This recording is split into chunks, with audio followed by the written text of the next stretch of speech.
जय Hind and hello guys, स्वागत है आपका आपके अपने YouTube चैनल ज्ञानदेव होस्ट में। और इस वीडियो में मैं आपको बताने वाला हूं Delhi high court judicial services examination 2023 online form के बारे में कि कैसे आपको ये फॉर्म फिलअप करना है। यहां पर आपको स्टेप बाय स्टेप पूरी जानकारी दी जाएगी जिससे कि आप इस फॉर्म को बिना किसी मिस्टेक के भर पाएंगे। इसलिए गाइज मैं आपसे कहना चाहूँगा कि आप इस वीडियो को अच्छे से बिना स्किप किए देखें ताकि आपसे फॉर्म को भरने में कोई मिस्टेक न हो। अब चलिए शुरू करते हैं। अभी आइए, आपका वीडियो के अंदर ऑफिशियल नोटिफिकेशन है। अगर आपको ये डाउनलोड करना है और इसके एलिजिबिलिटी के बारे में जानना है, अगर आपने अभी तक नहीं जाना तो मैंने वीडियो के डिस्क्रिप्शन में आपको हमारी वेबसाइट का लिंक दिया है। लिंक आप जैसे ही ओपन करेंगे आपके सामने इस वैकेंसी की जानकारी आ जाएगी। आप यहाँ पर पूरी जानकारी चेक कर लीजिएगा। इसमें आपकी टोटल वैकेंसी 53 निकाली गई है। एप्लीकेशन फीस जनरल को 1500, SC ST PH को 400 रुपये पे करनी है। एज लिमिट आप यहाँ पर देख सकते हैं। क्वालिफिकेशन बैचलर डिग्री मांगी गई है। एंड ऑफिशियल नोटिफिकेशन PDF के ऊपर क्लिक करके इस नोटिफिकेशन से आप यहां पर सेम जानकारी चेक कर सकते हैं, जहां पर आपको जानने को मिलेगा कि 22 नवंबर 2023 शाम 5:30 बजे तक आप इस फॉर्म को भर पाएंगे। तो ये सभी जानकारी चेक कर लिए। अब बात करते हैं कि कैसे आपको अप्लाई करना है। तो अप्लाई करने के लिए अप्लाई ऑनलाइन लिंक ओपन करेंगे, आपके सामने वेबसाइट आएगी। यहां पर आने के बाद में न्यू रशन इसके ऊपर क्लिक कीजिएगा, आपके सामने इंस्ट्रक्शंस आएंगे। इन सभी को चेक करने के बाद में यहां पर आई डिक्लेयर दैट इसके ऊपर टिक कीजिए and then click here to proceed पर क्लिक कीजिए। अब आपको यहां पर आपका नाम के अंदर जो नाम है आपका वो 10th के सर्टिफिकेट के अकॉर्डिंग एंटर करना है। फिर आप आपके फादर का नेम एंटर करेंगे, आपकी मदर का नेम एंटर करेंगे। डेट ऑफ बर्थ आपकी क्या वो आप यहां पर कैलेंडर के ऊपर यानी कि इसके ऊपर क्लिक करके सिलेक्ट कर लेंगे। पहले डेट, फिर आपका मंथ और जो भी आपका ईयर है वो भी आपको यहां पर सिलेक्ट कर लेना है। एंड देन जो आपका जेंडर है, मेल फीमेल या ट्रांसजेंडर, वो आप यहां पर सिलेक्ट करेंगे। आइडेंटिटी डॉक्यूमेंट आप यहां पर इनमें से कोई एक आईडी सिलेक्ट कर ले एंड जो भी आईडी आप सिलेक्ट करें फिर उसका नंबर यहां पर एंटर कर दे। अब आता है कॉन्टैक्ट डिटेल। यहाँ पर प्रीमिसेस नंबर नेम है, इसमें आपको घर का नाम या नंबर देना है। या फिर आप ऐसा भी कर सकते हैं कि आप यहाँ पर प्रीमिसेस नंबर नेम सब लोकेलिटी ऑप्शनल लोकेलिटी इन तीनों लाइन के अंदर जो भी आपका एड्रेस है घर का वो पूरा एड्रेस आप इन 3 लाइनों के अंदर एडजस्ट कर दीजिएगा।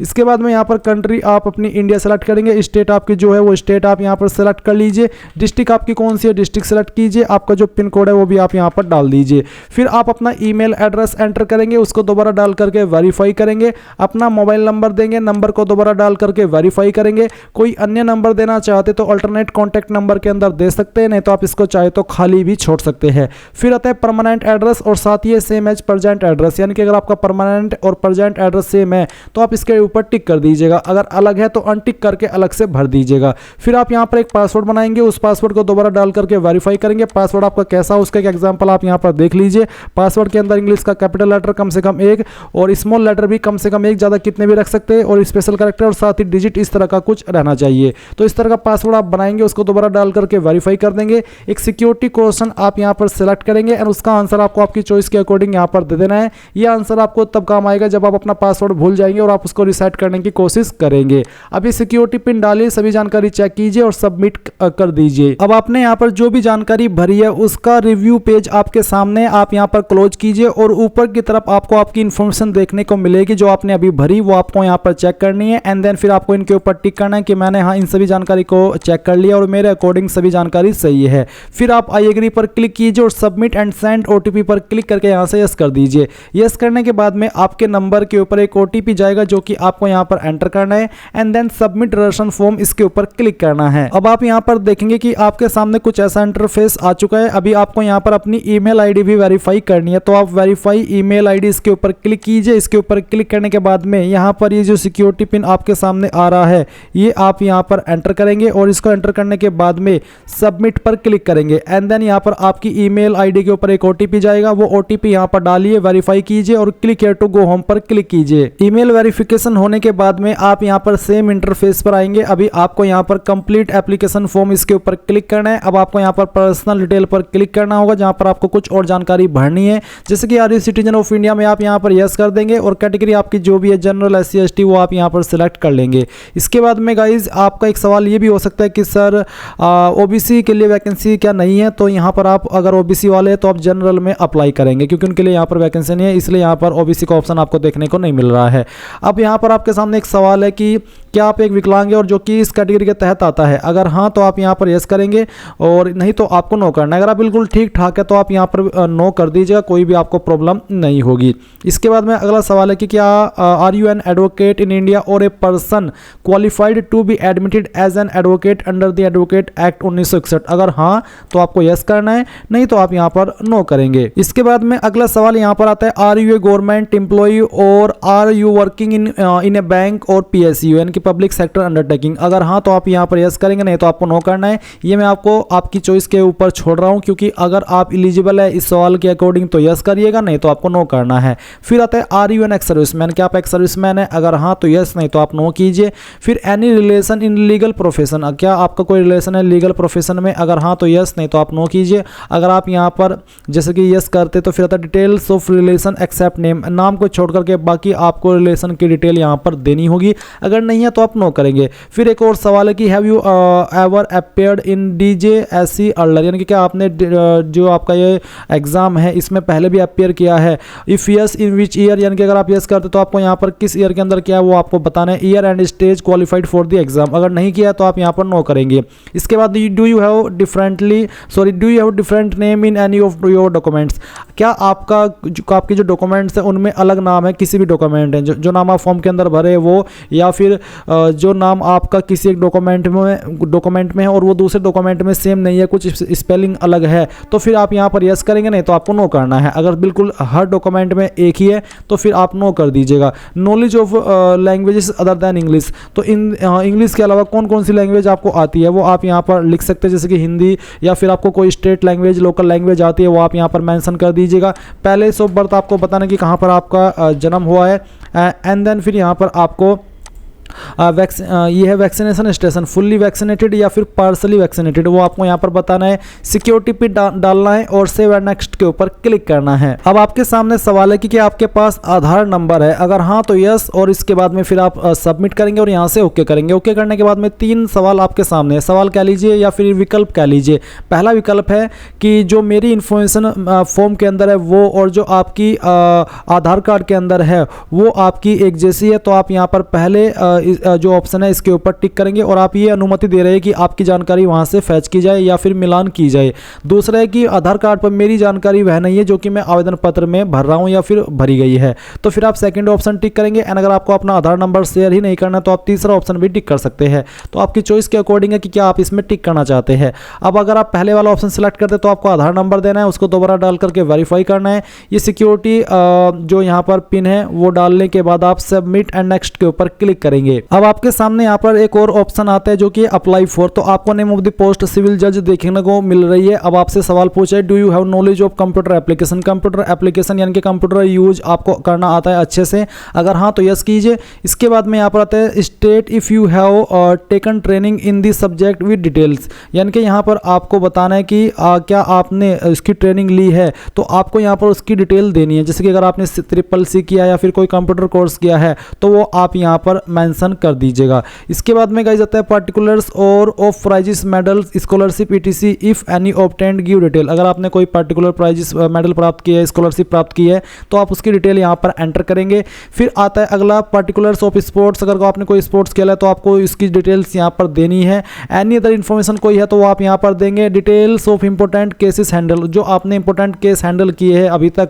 उसकी जानकारी आप यहाँ पर दीजिए। एंड देन फिर ये सिक्योरिटी पिन डालिए और सेव एंड नेक्स्ट के ऊपर क्लिक कीजिए। अब आपके सामने यहाँ पर क्वालिफिकेशन की जानकारी आ चुकी है। पहले 10th है तो 10th में आप यहाँ पर पास सिलेक्ट करेंगे। फिर आपको बताना कि किस साल के अंदर आपने आपकी 10वीं पास की है, और ये सिलेक्ट करने के बाद में आप यहाँ पर देखेंगे नीचे की तरफ आएंगे। पहले मैं इसको सिलेक्ट कर लेता हूँ। फिर यहाँ पर आप देखेंगे डिग्री नेम, तो आपको इसमें 10th ही सिलेक्ट करना है। इसके बाद में जो आपका बोर्ड है वो बोर्ड आप सिलेक्ट कर लेंगे। अगर आपका बोर्ड यहाँ पर लिस्ट के अंदर नहीं आ रहा है तो फिर आप यहाँ पर अदर का ऑप्शन सिलेक्ट कर सकते हैं, बट आपको यहाँ पर आपका जो बोर्ड है वो मिल ही जाएगा। अगर नहीं मिलता है तो आपको, जैसे कि मैंने कहा, कि आप खुद से आपका जो बोर्ड है वो एंटर कर दीजिएगा अदर को टिक करके। रिजल्ट मोड क्या था, परसेंटेज या फिर CGPA, वो आप यहाँ पर बताएंगे। परसेंटेज है तो परसेंटेज, CGPA है तो CGPA। जैसे कि मैंने परसेंटेज सिलेक्ट किया तो फिर आप बताइए कि टोटल मार्क्स आपके क्या थे, उसमें से जो नंबर आपको आए थे वो आप यहाँ पर एंटर करेंगे। परसेंटेज कैलकुलेट कर ली जाएगी। सब्जेक्ट्स के अंदर आपके 10वीं के अंदर क्या क्या सब्जेक्ट थे वो सब्जेक्ट के नाम आप यहाँ पर एंटर कर दीजिए।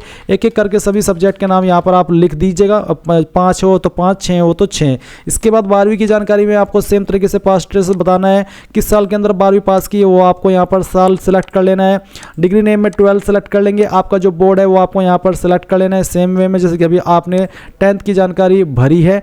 एंड इसके बाद में हम पहले बोर्ड सेलेक्ट करते हैं, इसके बाद में आप यहाँ पर रिजल्ट मोड सेम वे में बताएंगे कि क्या आपका रिजल्ट मोड है। इसके बाद यहाँ पर टोटल मार्क्स आपको एंटर करने हैं, उसमें जो नंबर आए थे वो आप यहाँ पर एंटर करेंगे एंड देन यहाँ पर परसेंटेज आ जाएगी, सब्जेक्ट आप यहाँ पर फिल करेंगे। अब आती है LLB क्वालिफिकेशन डिटेल, तो इसमें आप पास सेलेक्ट करेंगे, ईयर ऑफ पासिंग सेम तरीके से बताएंगे। एंड इसके बाद में गाइज आप यहाँ पर देखेंगे आपका बोर्ड यूनिवर्सिटी नेम, तो इसमें आप अदर के ऊपर क्लिक कीजिएगा। अदर के ऊपर क्लिक करने के बाद में आप यहाँ पर अलग से जो भी आपकी यूनिवर्सिटी है उसका नाम एंटर कर दीजिए। रिजल्ट मोड आपका क्या है वो आप यहां पर सेम तरीके से सिलेक्ट कर लीजिए। एंड फिर यहां पर गाइज आपको total marks, obtained marks, percentage और जो सब्जेक्ट है वो आप भरिए। अगर सब्जेक्ट एप्लीकेबल नहीं हो रहे हैं तो आप NA यानी कि नॉट एप्लीकेबल लिख सकते हैं। ग्रेजुएशन अगर आपने की है अदर देन LLB उसकी जानकारी आप यहां भरेंगे। LLM अगर आपने की है तो आप पास सिलेक्ट करके जानकारी भरिए, नहीं तो आपको नॉट एप्लीकेबल के ऊपर क्लिक करना है। अगर आपने पोस्ट ग्रेजुएशन की है कोई LLM क्वालिफिकेशन के अलावा तो आप उसकी जानकारी यहां पर भरेंगे, नहीं तो आपको नॉट एप्लीकेबल टिक करना है। एनी अदर क्वालिफिकेशन में भी अगर आपके पास कोई है तो भर दीजिए, नहीं तो आपको नॉट एप्लीकेबल के ऊपर क्लिक करना है। इसके बाद सिक्योरिटी पिन डालिए और सेव एंड नेक्स्ट के ऊपर क्लिक कीजिए। अब यहाँ पर आपके सामने एडिशनल डिटेल में कुछ और सवाल पूछे, जैसे कि आर यू मैरिड, अगर हाँ तो यस, नहीं तो आपको नो करना है। अगर आप यस करते तो बोला कि state whether you have more than one wife living, अगर है तो यस, नहीं तो आपको नो करना है। अगर आप मैरिड ही नहीं है तो आप यहाँ पर नो कर सकते हैं। इसके बाद में have you ever been debarred disqualified, क्या कभी आप ब्लैक लिस्ट किए गए हो, डिब्रेड किए गए हो किसी भी पब्लिक सर्विस कमीशन से या फिर किसी एग्जामिनेशन बॉडी से, अगर हाँ तो यस, नहीं तो आपको नो करना है। सवाल आता है have you ever been arrested, क्या आप कभी अरेस्ट किए गए, प्रोसिक्यूटेड किए गए, केप्ट अंडर डिटेंशन या फिर bound convicted by a court of law, अगर हाँ तो यस, नहीं तो आपको नो करना है। फिर क्या आपके ऊपर कोई केस पेंडिंग है, अगर हाँ तो यस करेंगे, नहीं तो आपको नो करना है। एंड देन फिर ये जो सिक्योरिटी पिन आपके सामने आता है वो सिक्योरिटी पिन आप यहाँ पर सेम तरीके से भरिए जैसे कि आपको बाकी के पिन भरे हैं, आपने बाकी के पिन भरे हैं। इसके बाद सेव एंड नेक्स्ट के ऊपर क्लिक करके यस कर दीजिए। अब आता है employment details including contractual employment, are you government employ or are you working in a bank or a PSU, अगर हाँ तो यस, नहीं तो आपको नो करना है। अगर आप यस करें तो फिर आपको उसकी जानकारी देनी है, name of last current organisation and address, department, designation, employment, कब आपने जॉब ज्वाइन की थी वो आप एम्प्लॉयमेंट फ्रॉम में लिखेंगे, कब तक आपने जॉब की थी वो आप एम्प्लॉयमेंट 2 में करेंगे। एंड यहाँ पर ये सिक्योरिटी पिन डाल करके सेव एंड नेक्स्ट कर देंगे। बट अगर आपने नहीं किया कोई जॉब तो आप नो कीजिए। ये सिक्योरिटी पिन आपके जो सामने है वो आप यहाँ पर डालिए और डालने के बाद में आप यहाँ पर नीचे सेव एंड नेक्स्ट के ऊपर क्लिक करके यस कीजिए। यस करने के बाद में आपको यहाँ पर फोटो एंड जो सिग्नेचर है वो अपलोड करना है। तो पहले आपको यहाँ पर लाइव जो कैमरा है वो आप देख सकते हैं, लाइव कैमरा एक्टिवेट हो गया है। आपको लाइव फोटो कैप्चर करना है तो आप यहाँ पर कैप्चर फोटोग्राफ के ऊपर क्लिक करके इसको कैप्चर कर लीजिए। फिर आप यहाँ पर अपलोड फोटोग्राफ के ऊपर क्लिक कीजिए तो ये जो आपकी फाइल है वो यहाँ पर आपकी अपलोड हो जाएगी। यहाँ पर गाइज आपके सामने प्रॉब्लम आ सकती है फोटो को अपलोड करने में, इसलिए गाइज आपको ध्यान देना है कि आपको तीसरी लाइन में ये बोला है कि ensure that the picture is taken with light colour background, यानी कि जो आपका बैकग्राउंड है वो लाइट कलर होना चाहिए विद 80% फेस विदाउट मास्क, यानी कि आपका 80% फेस दिखना चाहिए और विजिबल इंक्लूडिंग ईयर, यानी कि आपके जो ईयर है वो भी आपके शो होने चाहिए।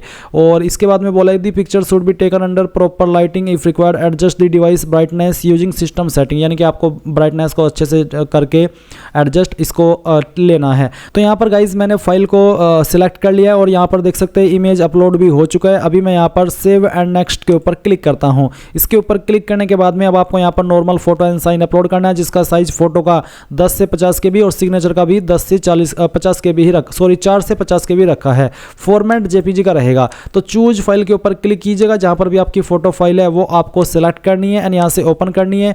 अगर आपने पहले इसको क्रॉप कर लिया था तो आप अपलोड ओरिजिनल के ऊपर क्लिक कर दीजिए और अपलोड के ऊपर क्लिक कीजिए तो आपकी फाइल यहाँ पर अपलोड हो जाएगी। इसके बाद में आप यहाँ पर इसको व्यू भी कर सकते हैं एंड सेम वे में आपको आपका सिग्नेचर अपलोड करना है। फाइल सेलेक्ट कीजिए, ओपन कीजिए, अपलोड ओरिजिनल पर क्लिक कीजिए और अपलोड कर दीजिए। अब आप देख लीजिए ये फाइल भी आपकी अपलोड हो चुकी है। अब आपको यहाँ पर जो आपका ये सिक्योरिटी पिन है वो एंटर करना है इसको एंटर करने के बाद में आप यहाँ पर सेव एंड नेक्स्ट के ऊपर क्लिक करके यस करेंगे। यस करने के बाद में गाइस आपके सामने इस फॉर्म का फाइनल रिव्यू पेज आ चुका है, यानी कि शुरू से लेकर के अभी तक आपने जितनी भी जानकारी भरी है वो सभी आप यहाँ पर चेक कर सकते हैं। अगर आपको लगता है कि कहीं पर कोई जानकारी गलत हुई है तो वो आप यहाँ पर नीचे आकर के सही कर लीजिए, या फिर बैक के ऊपर क्लिक करके सही कर सकते हैं। नहीं तो आपको यहाँ पर इन सभी के ऊपर टिक करना है कि हाँ मैंने इन सभी जानकारी को अच्छे से चेक कर लिया और मेरे अकॉर्डिंग सभी जानकारी सही है। फिर आई एग्री कीजिए और फाइनल सबमिशन के ऊपर क्लिक कर दीजिए। तो चलिए हम यहाँ पर इसको कर देते हैं। अब आप यहाँ पर जैसे यस करेंगे तो आपको पेमेंट के पेज पर ट्रांसफर किया जाएगा। तो आप यहाँ पर आ जाइए। अगर आपको लगता है कि अभी भी जानकारी गलत है तो एडिट एप्लीकेशन के ऊपर एडिट एप्लीकेशन फॉर्म पर क्लिक करके एडिट कर ले, नहीं तो पे एग्जाम्पशन फी ऑफ यहाँ पर क्लिक कीजिए, ऑनलाइन पेमेंट सेलेक्ट कीजिए, प्रोसीड फॉर पेमेंट के ऊपर क्लिक करके यहाँ से ओके कीजिए। अब आपको पेमेंट के पेज पर ट्रांसफर किया जाएगा। आप अपनी एप्लीकेशन फीस यहाँ पर इनमें से जिस भी माध्यम से चाहे जमा कर पाएंगे। जैसे ही फीस जमा कर देंगे तो आप अपने फॉर्म का फाइनल प्रिंट आउट ले पाएंगे। तो इस प्रकार से गाइस आप लोग इस फॉर्म को भरेंगे। आई होप ये जानकारी आपको पसंद आई होगी। कोई सवाल डाउट रह गया हो तो कमेंट के माध्यम से पूछ लीजिएगा। Thanks for watching. जय हिंद।